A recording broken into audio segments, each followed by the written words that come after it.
रामपुर गांव में सुबह की रौनक फैल चुकी थी। जहां एक तरफ लाला सेठ की बड़ी सी दुकान थी, पूरे गांव में उसके दाल पुलाव का डंका बजता था। गर्मा गर्म चावल के ऊपर दाल और लाल चटनी नाम सुनते ही लोगों के मुंह में पानी आ जाता था। वहीं दूसरी तरफ बेचारे शंभू का एक छोटा सा ठेला था, जिस पर वो मिर्ची पकौधे बेचता था, लेकिन मक्खियों के अलावा वहां कोई नहीं भिनभिनाता था। अरे ओ कालू, अरे ओ नालायक, कितनी देर लगाएगा? देख नहीं रहा सूरज सिर पर आ गया है और तू अभी तक आलू ही छील रहा है। ग्राहक आने वाले होंगे, जल्दी हाथ चला। जी जी सेठ जी, बस हो गया वो। आज आलू थोड़ी कम पके थे, इसलिए छीलने में देर हो गई। बहाने मत बना मुझसे। और सुन, वो दाल में जादुई डिब्बी वाला मसाला मिलाया है कि नहीं? बिना उस मसाले के दाल पुलाव में वो बात नहीं आती जिससे लोग प्लेट चाकते रह जाएं। जी सेठ जी, वो मसाला मैंने दाल में अच्छे से मिला दिया है। लेकिन सेठ जी, मुझे एक बात पूछनी थी। तू फालतू में मेरा दिमाग मत खा। क्या पूछना है, जल्दी बोल। सेठ जी, वो मसाला डालते ही दाल का रंग थोड़ा अजीब हो जाता है और उसमें से दवाई जैसी महक आती है। कहीं ये लोगों के लिए नुकसानदायक तो नहीं है? अरे बेवकूफ, तू नौकर है। नौकर बन के रह, डॉक्टर बनने की कोशिश मत कर। तुझे पता है वो मसाला मुझे कितना महंगा पड़ता है? उसी की वजह से पूरा गांव मेरे दाल पुलाव पे टूट पड़ता है। तुझे अपनी तनख्वाह से मतलब है या लोगों की सेहत से? जी, मुझे तो तनख्वाह से मतलब है। तू चुपचाप काम कर। उस शंभू को देख, बेचारा मिर्ची तल रहा है, ईमानदारी का ढोल पीटता है, इसलिए भूखा मर रहा है। और मुझे देख, यहाँ दाल पुलाव बेचकर नोट छाप रहा हूँ। दूसरी तरफ शंभू के ठेले पर आज भी कोई नहीं आ रहा था। वो उदास होकर अपनी ठंडी पड्डी कढ़ाई को देखने लगता है।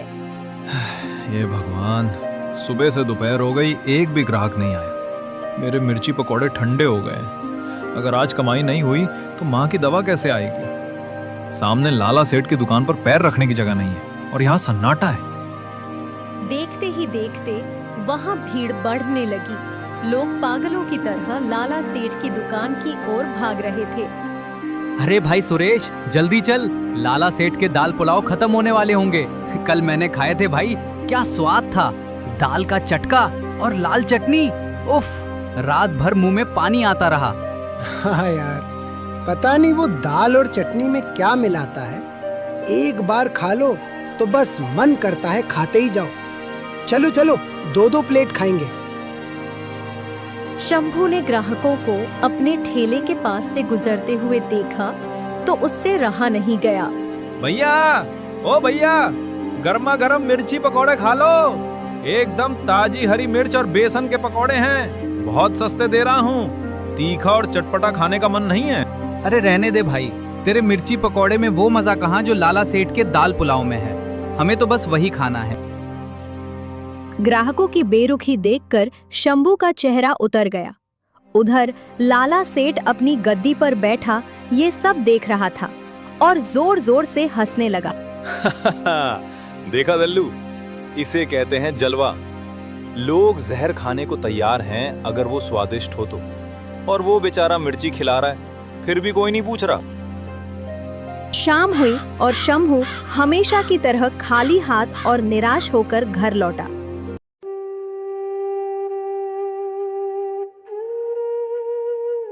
बेटा शंभू आ गया?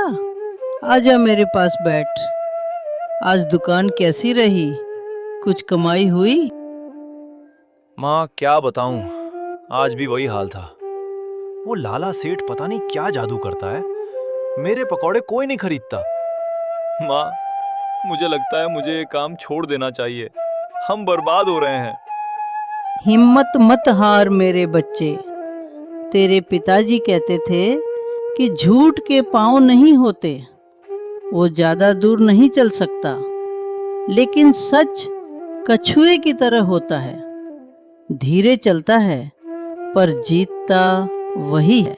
पर माँ, सच से पेट नहीं भरता। घर में राशन नहीं है, तुम्हारी दवा खत्म हो गई है। सुन, मुझे एक बात याद आई। तेरे दादाजी के जमाने का एक पुराना नुस्खा है। वो बेसन के घोल में हींग, अजवाइन और एक खास मसाले की पुड़ियाँ मिलाते थे। वो डिब्बी रसोई में ऊपर ताक पर रखी होगी। कल तू उसका इस्तेमाल करना। क्या उससे कुछ होगा माँ? कोशिश करने में क्या जाता है बेटा। जब बेसन तेल में तलेगा तो उस मसाले की खुशबू पूरे बाजार में भूख जगा देगी। तू कल वो डाल कर देख। उधर रात को लाला सेठ अपने घर में बैठा दिन भर की कमाई गिन रहा था। नोटों का ढेर देखकर उसकी आंखों में लालच चमक रहा था। वाह भाई वाह, आज तो गल्ला भर गया। अगर ऐसे ही चलता रहा तो अगले महीने शहर में एक और दुकान खोल लूंगा। ए जी, आप बस पैसे ही गिनते रहोगे या मेरी तरफ भी देखोगे? देखो मेरी साड़ी कितनी पुरानी हो गई है और मुझे भूख लग रही है। दुकान से मेरे लिए दाल पुलाव क्यों नहीं लाए? अरे भाग्यवान, तू तो रहने ही दे। तुझे पता है ना दुकान पे कितनी भीड़ थी। सारे दाल पुलाव खत्म हो गया। और वैसे भी बाहर का खाना सेहत के लिए अच्छा नहीं होता। घर पे बना के खा ले। बड़े आए सेहत वाले।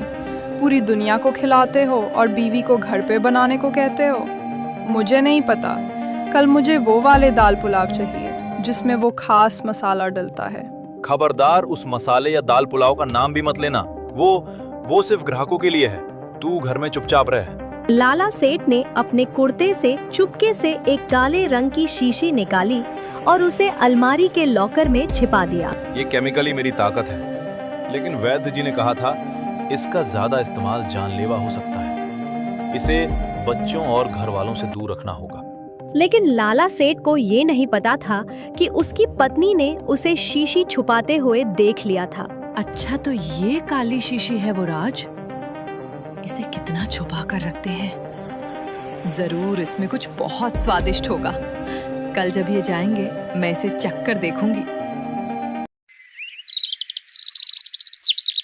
अगली सुबह शंभू जल्दी उठा और उसने माँ के बताए नुस्खे से पकोड़े बनाना शुरू किया। जैसे ही पकोड़े तेल में पड़े, हींग और मसालों की एक तेज और चटपटी खुशबू पूरे बाजार में फैल गई। माँ सही कहती थी, इसकी खुशबू तो कमाल की है। नात में जाते ही भूख लग रही है। हे भगवान, आज मेरी लाज रख लेना।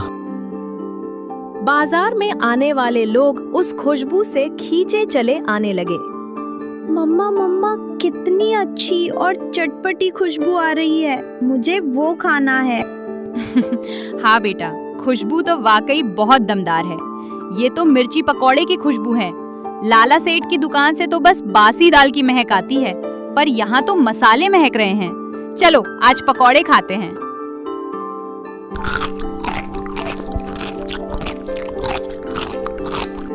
धीरे धीरे बाजार की सारी भीड़ लाला सेठ की दुकान छोड़कर शंभू के ठेले की तरफ मुड़ गई। अरे भाई राघव, आज पकोड़ों में क्या डाला है? पूरा गांव महक रहा है। एक प्लेट देना। ये लीजिए गर्मा गर्म पकौड़े।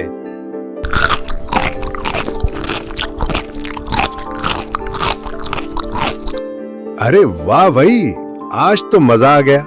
ऊपर से कुरकुरा और अंदर से तीखा। ऐसा मिर्ची पकौड़ा तो मैंने आज तक नहीं खाया। भाई 100 रुपए का पैक कर दे घर के लिए। अपनी दुकान खाली देखकर लाला सेठ गुस्से से लाल पीला हो गया। उसे यकीन नहीं हो रहा था कि शंभू ने उसे पीछे छोड़ दिया है। ये क्या हो रहा है? मेरी दुकान खाली और उस फटीचर शंभू के पास भीड़। ये क्या तमाशा है? सेठ जी, शंभू के मिर्ची पकोड़े, आज कुछ जादू है। लोग कह रहे हैं उसका स्वाद आपके दाल पुलाव से भी बेहतर है। पकोड़े की खुशबू ने सबको पागल कर दिया है। जादू? मैं उसका जादू अभी उतारता हूँ। मेरे होते हुए कोई और इस बाजार का राजा नहीं बन सकता। लाला सेठ अपनी दुकान बंद करके सीधे जंगल की ओर भागा, जहाँ एक लालची वैद्य रहता था। वैद्य जी, मेरा धंधा चौपट हो रहा है। वो मसाला अब काम नहीं कर रहा। मुझे उससे भी तेज कुछ दो। कुछ ऐसा जिससे आदमी उसे खाते ही बस मेरा गुलाम बन जाए। लाला, तू आग से खेल रहा है। मेरे पास एक लाल तेजाब जैसा मिश्रण है। इसकी सिर्फ 2 बूंदे दाल पुलाव में डालना काफी है। लेकिन याद रखना, अगर 3 बूंदे गिर गई तो खाने वाले की आंतें जल जाएंगी। मुझे परवाह नहीं, मुझे बस मेरा ग्राहक वापस चाहिए। लाओ वो शीशी। लालच में अंधे होकर लाला सेठ ने वो मौत की शीशी ले ली।